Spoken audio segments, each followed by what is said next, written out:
আয়াম টাক চলেছি, টাক চলার পর বন্ধুকে ফোন দিছি তাড়াতাড়ি আজ টাক চলার খুশিতে বিরিয়ানি রান্না খাইতে হবে। তো তারা ফোন তাড়াতাড়ি কাটে তাড়াতাড়ি চলে আইছে আমাকে বাড়ি আইসে ইমেল রে পাঠাইছি পিএস পাঠিয়েছে বড় বড় দিয়ে আগের বছরের পিএস তুললাম সে পিএস শো হয়ে গেছে সব। সে তাড়াতাড়ি পিএস পাঠিয়ে নিয়ে যায় কাটা শুরু করবে পিরান্ত কাটবে পিএস আর হিমেল আর আমি পটি কাট আয়াম টাক। আমাকে কেমন লাগতেছে সবাই কমেন্ট করে বলে যাবেন। হা হা হা এটাই বাস্তব, আই লাভ ইউ। তো তারপর মাথায় হাত দিয়ে ভাবলাম টাক চুলে ভালো কাজ করেছি, 2 মাস চুল কাটা লাগবে না নে।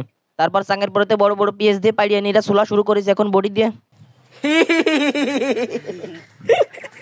তারপর আমি কড়া করে মিষ্টি করে একটা সুন্দর হাসি দিয়ে দিলাম, বন্ধু হেসে পড়েছে আমার হাসি দেখে। তো এখন পোল্ট্রি কাটা শুরু করবো, এটাই বাস্তব, আই লাভ ইউ। তো পোল্ট্রি ধরছে পিরান্ত পিরান্ত পাও ধরবে আর ইমেল কাটবে, এটাই বাস্তব। তো পোল্ট্রির গলা কাটার পরে এখন পোল্ট্রির গার উপরে সিদ্ধ জল ঢেলে এখন চুলা শুরু করেছি আমি আর ইমেল দুজনে চুলা শুরু করেছি। পোল্ট্রির গার পরে কিন্তু ঠান্ডা জল দিনি, গরম জল সিদ্ধ করে তো এনে ঢেলেছি। পোল্ট্রির গার পরে গরম জল ঢেলেছি, তার খাবে খাপ মন্টুর বাপ হয়ে গেছে। তো পোল্ট্রি চুলা টোলা শুরু করে চুলা টোলা শুরু করার পর তারপরে আমরা গ্যাস লাইট দিয়ে আগুন ধরাই পাকড়িঙে আগুন ধরাবো ভালো রে বই বই। তারপরে আমরা পোল্ট্রি পোড়াবো আগুন দিয়ে। পোল্ট্রি 12 করে পোড়াতে হবে যাতে পোল্ট্রির কুচলো মেটাও না থাকে, তাহলে পোল্ট্রি কুচলম থাকলে খাতে ভালো লাগবে না।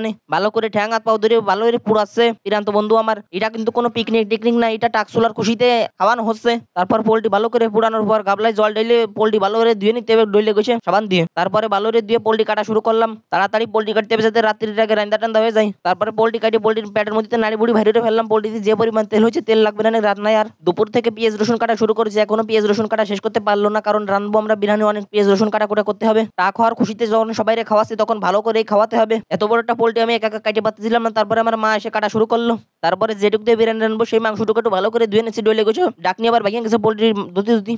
তারপরে ঘরে যাই খিরকুনি চাল নিয়ে আসলাম, ভাবলাম কি আপনাদের একটু ডিজাইন করে দেখাই। তারপরে ফোন নিচে তুই চাল ঢেলে দিলাম গ্লাসেতে, কেমন লাগছে এই ডিজাইনটা আপনাদের। তারপরে চুলোই আগুন দিয়ে কড়ইটা চুলোই পাতায় তেল ঢেলে দিয়ে তারপরে তেল গরম করা শুরু করলাম। এখন মাংস ভাজে নেবো। পেঁয়াজ রসুন চুলা শেষ করে আমার বন্ধু এখন পেঁয়াজ কাটা শুরু করে দিল। বন্ধুকে তাড়াতাড়ি বললাম তুই পেঁয়াজ তাড়াতাড়ি কাটে, একটু একটু কুচো করে কাটিস। বন্ধু বলে পারে না। তারপরে বললাম তুই জিরাম পারিস সেরাম কর, একটু হেসে দিল আবার। কড়ইতে আমি মাংস ছেড়ে দিচ্ছি, এখন উল্টোই পাল্টাই ভালো করে ভেজে নিতে হবে যাতে লাল লাল হয়ে যায় মাংস, খাইতে যাতে বেশি স্বাদ লাগে। মাংস আলু টালু ভালো করে ভেজে নিচ্ছি। এরপরে মাংস এখন মশলা দিয়ে ভালো করে মিক্স করবো, ঝাল নুন দই পেঁয়াজ রসুন দিয়ে সবকিছু দিয়ে এখন মাখাইয়া 30 মিনিটের জন্য রেখে দিব, 30 থেকে 40 মিনিটের জন্য রেখে দেবো। এখন আমি একটু গ্লাসের থেকে দই চেটে দেখছি কেমন হয়েছে, অনেক স্বাদ টক দই।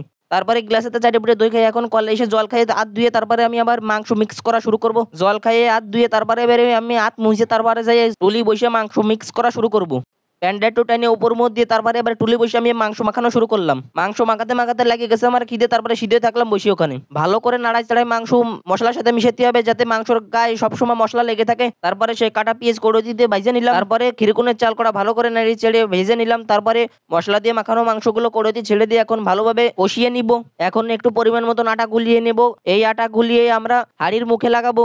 হাঁড়ির মুখে ভালোভাবে আটা দিয়ে তারপরে আমরা ঢাকনি দিয়ে হাঁড়িটা ভালোভাবে ঢেকে দিব। তারপর 40 মিনিটের জন্য দমে রেখে দেবো, কারণ আমরা রান্তিছি আজ দম বিরিয়ানি। 40 মিনিট পর আমরা ঢাকনা খুললাম, খুলে যে ঘ্রাণ বেরোইছে মনে হচ্ছে এখনই খেয়ে ফেলি। হাঁড়ির ভিতর খুন্তি দিয়ে নাড়াতে গেলে খুন্তি গেল ভেঙে। তারপরে আমরা দেরি না করে খেতে বসে গেলাম পার্টিতে, কারণ ঘিরান শুকেই যে খিদে লেগে গেছে। প্রথমে আমি একটু খেয়ে নিলাম, কারণ আমি টাকা হওয়ার খুশিতে সবাইকে খাওয়াচ্ছি। বন্ধুদের জিজ্ঞেস করলাম কেমন হয়েছে, তারা বললো অসাধারণ হয়েছে।